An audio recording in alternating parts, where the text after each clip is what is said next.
50-ի վրա կանգնենք, Եվրոպայի ուրոլոգիա ասոցիացիան եւ ամերիկյան ուրոլոգիական ասոցիացիան վերցրել են 50 տարիք, ինչպես նաեւ հայկական ուրոլոգիական ասոցիացիան։ 50 տարեկանում յուրաքանչյուր տղամարդ պարտավոր է, չեմ ասում պետք է, պարտավոր է հանձնի PSA քննության անալիզ։ Ինքը Երևանի ու մարզերում տատանվում է իր գինը 3000-ից 6000 դրամի սահմաններում, բայց հուսանք առողջապահության նախարարության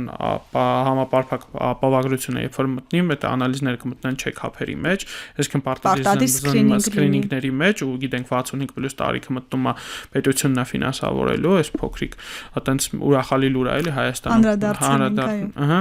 լինելու ու այդ անալիզը կմտնի նաև անվճարի մեջ։ Տարին մի անգամ հանձնում ենք PSA քննություն։ Ինչ է ինքը պրոստատ սպეციფიկ անտիգենը բարձրանում է երբ որ պրոստատում որևէ խնդիր կա, այդ թվում եւ պրոստատի քաղցկեղ։ Եթե մենք տեսնում ենք PSA բարձրացած թվեր, մենք հիվանդին արդեն պետք է շարունակենք հետազոտել, կատարել օրինակ MRT քննություն կամ շագանակագեղձի բիոպսիա, վերցնել կտոր հասկանալ այնտեղ ուռուցքային process կա թե չէ։ Լավ լուրը։ Եթե շագանակագեղձի քաղցկեղը հայտնաբերվում է վաղ փուլերում, որը հենց PSA screening-ը թույլ է տալիս, ինքը 100 չէ, 150%-անոց բուժվում է։ Հնարավոր է հենց մի հատ վիրահատությամբ ամբողջ հարցը ավարտվում է, մարդը գնում է ապրում է իր նորմալ բուն կյանքով։ Միզային համակարգի խնդիրները այստեղ ավելի պետք է իջնենք տարիքը 40-ից սկսած խորհուրդ ենք տալիս տարեկան 1 անգամ անցնել միզասեռական համակարգի սոնոգրաֆիկ հետազոտություն։ Երևի մեր հյուրերին հետաքրքիր կլինի պատմությունով պատմեմ, մեր բժիշկներից մեկին ուղղակի ոչ թե զվարճանքել ուսուցման նպատակով սոնոգրաֆիկ հետազոտություն էին անցկացնում, այն ժամանակ Ռուսաստանի Դաշնությունում էի աշխատում, ասի արի մի քիչ ձեռս բացելու համար սոնոգրաֆիա անեմ ու ուղղակի ոչ մի գանգատ, ոչ մի երևույթ, ոչ մի բան չկա ու երիկամի վրա հայտնաբերեցին գոյացություն։ Գոյացությունը կատա հետազոտություն ցույց տվեց, որ չարորա գոյացությունն է։ 3 օրից վիրահատություն կատարեցինք, վերացրեցինք ուռուցքը ու վերջացավ։ Այսինքն հնարավոր եղավ շատ վատ ուռուցքը, որը կարար 1-2 տարում այդ մարդուն սարքել։ Կյանքարժեն էր, մենք ընդամենը մի քանի րոպեում այդ հարցը լուծեցինք։ Զուտ վաղ հայտնաբերման։ Տարին մի անգամ սոնոգրաֆիկ հետազոտությունը պոլիկլինիկաներում բոլոր մարդիկ նմանագանգատ եթե ունեն, իրենք կարող են անցնել անվճար։ Այսինքն մենք ունենք PSA ու սոնոգրաֆիկ հետազոտություններ։ Երկու պարզ գործողություն, որ եթե տղամարդիկ կատարեն 40-ից հետո սոնոգրաֆիկ հետազոտությունը եւ կանայք։ PSA սոնոգրաֆիա տղամարդիկ, սոնոգրաֆիան կանայք եւ տղամարդիկ միասին։ Մարդու կնիկ վերցնում են թեթևեն, գնում են պոլիկլինիկա սոնոգրաֆիան անցնում են։ Վառ գանգատները, որոնց պետքա վազել հիվանդանոց։ Ուշադրություն դարձնել։ Չէ, վազել հիվանդանոց։ Ուշադրություն կարաք դարձնեք ձեր ճնշմանն ու շաքարին։ Վազել հիվանդանոց, այսինքն գանգատներով գիշերվա կեսին մոտենալ հիվանդանոց։ Առաջինը արյունամիզությունն է։ Մեզում արյունը ոչ մի տեսակ նորմալ չի։ Այսինքն եթե տղամարդը կամ կինը գնացին զուգարանը կոնքում արյուն տեսան, թեկուզ մի փոքր, թեկուզ աննշան, թեկուզ իրանց թված ավելի լավ է մի հատ ավել հետազոտվել, որտեղ արյունամիզությունը շատ լուրջ հիվանդությունների մասին կարա խոսա։ Մայր մարդիկ միշտ միզաքարային հիվանդությանը մատերի արանքով են ասում, դե կարող է ավազ է եկել, հա, բայց դա էլ նորմալ չի։ Ավազ է եկել վնասել է միզուղիները, պետքա դրանով զբաղվել։ Երկրորդը կարան լինեն հենց ուռուցքային հիվանդությունների առաջին նշանները։ Վերջերս շատացել են ուռուցքային միզապարկի ուռուցքները, որոնք հենց արյունամիզության գանգատով մարդը դիմում է կլինիկա, ու մենք հայտնաբերում ենք միզապարկի գոյացություններ։ Մի միջանկյալ հարց տամ, երբ որ արդեն արյունամիզությունն է, սա կարող ենք ասել, թե հիվանդության որ փուլում է արդեն, բարձ թե նայեք, առաջ մենք մտածում ենք, որ հա, արդեն վատ, բայց այս վերջի 1-2 տարում ես բազմաթիվ դեպքեր եմ ունեցել, որ առաջի աստիճանի, առաջի ստադիայի PTA, PT1 միզապարկի ուռուցքները արյունահոսում են։ Ու այդ հիվանդներին դա կապված է նաև, որ իրենք ճնշման համար գնացել են հիվանդանոց, իրենց ասպիրին են տվել, իսկ քանի որ դա զգայուն լավ անօթավորված զոնա է, սկսել արյունահոսել, ու ասում են փառք տվեք Աստծուն, որ հա, ես հիվանդներին ասում եմ գնացեք մատաղ արեք, հա, չգիտեմ, ճնշման կամ ինչի համար իրենք խմում են կարդիոասպիրին, կարդիոմագնիտ կամ արյունջրի կասնող ուրիշ տեղեր, մենք ստե կոագուլյացիայի հետ խնդիրներ ենք ունենում։ Մեր հանրությունը, նայեք, մենք սիրում ենք ասել, չէ, առաջ մեր երեխեքին որ sense չեն կերակրում կամ առաջ որ այս բանը չենք ասում, բայց մենք մեր հասարակությունը մեծամասամբ հիվանդ է։ Այսինքն Հայաստանում նորմալ է, երբ մարդը ասում է 60-ից դե շաքար ունեմ, ճնշում ունեմ, էս ունեմ,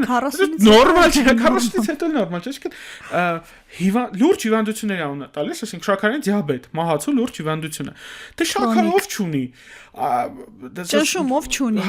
Նորմալ չի նմանատիպ արտահայտություններ անելը։ Այսինքն ոչ թե արտահայտությունները նորմալ չի դիտվում։ Արտահայտությունը մոտեցում է նաև։ Մոտեցումը, հա։ Ու այս արտահայտությունների հենց տակ մենք ունենում ենք թաքնված հիվանդություններ։ Դրա համար ուղղակի սա կոսֆինի մի լավ բան է եղել, կարճ ասպիրին համատարած խմում են, ով միզապարկի ուռուցք ունի որոշների մոտ ինքը սկսում է արնահոսել։ Հա, ինքը սկսում է արնահոսել։ Երկրորդ դրա համար ստադիավորում չենք կարող անենք, բայց այս պարագայում վազում ենք հիվանդանոց։ Աշխարհում մեկ-մեկ զարմանում են եւ որ Հայաստանում մենք նկարագրում ենք եւ զարգացած երկրներում, ես չեմ խոսում հետսովետական երկրներ, խոսում եմ զարգացած բժշկության, եվրոպական, Իսրայել, ԱՄՆ, Կանադա եւ մնացած երկրներում խոսում են, որ մենք կատարում ենք որոշակի վիրահատություններ կապված միզապարկի ծանր մետաստազավորված ուռուցքների հետ։ Իրանց մոտ դա կամ էմիգրանտներն են, կամ մեր երկրներից այն երկիր ժամանակ իրանց։ Հա, ինչու շուտ չեք տեսել, որովհետեւ իրանց մոտ տարեկան 2 անգամ չեքափ անցնելը դա սովորական երևույթ է։ Իսկ ես նորից եմ կրկնում սոնոգրաֆիկ հետազոտություն կանեք, թե տղամարդիկ պոլիկլինիկայում կարող են անցնել անվճար։ Եթե գանգատ ունեն, գանգատել չունեն, մեծ գումարի հետ չի կապված ամեն դեպքում, եթե կարևորությունը գիտակցեն։ Մենք պետք է մեր ավակ սերնդին ապահովենք անվճար բժշկական օգնությամբ։ Սա շատ ամենակարևորը։ Օրինակ ես առաջնային խորհրդատվությունները միշտ որ 65-ից բարձր 70 տարեկան մարդիկ են գալու, գրեթե միշտ անվճար եմ անում։ Հա։ Բժիշկ Դավիթ հիմա լսելու են գան, բայց թող գան։ Ես մեծ սիրով բոլորին կընդունեմ խորհրդատվությունները այդ տարիքային սեգմենտի համար անվճար են, որովհետև այդ տարիքային սեգմենտը Հայաստանում չի ստանում բարձր թոշակ։ Եկեք ճիշտը խոսանք։ Խորհրդային սերունդն է, ապահովագրություն չունի։ Խորհրդային սերունդն է, որը չի ունեցել ոնց որ ես օրինակ ես ավելի բարձր թոշակ եմ ստանալ, որովհետև ես ունեմ օգտվում կൂട്ടակային ֆոնդից, իրանք կൂട്ടակային ֆոնդ չեն ունեցել, պետությունը ապահովել, եկել է մի հատ կետի, երբ որ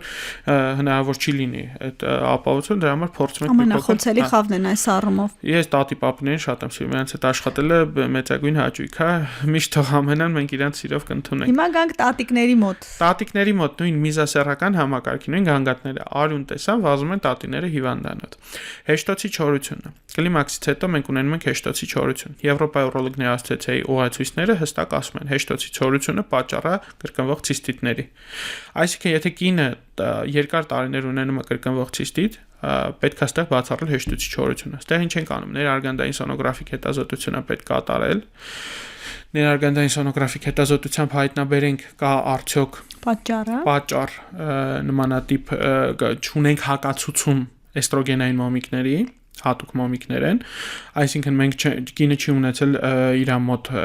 էստրոգեն կախված որևէ ուռուցքային հիվանդություններ, այսինքն չի ունեցել այնտեղ տարբեր տեսակի այլ խնդիրներ, այս պահին չունի ուռուցքային process, որ մենք կարողանանք հանգիստ այդ մոմիկները նշանակենք։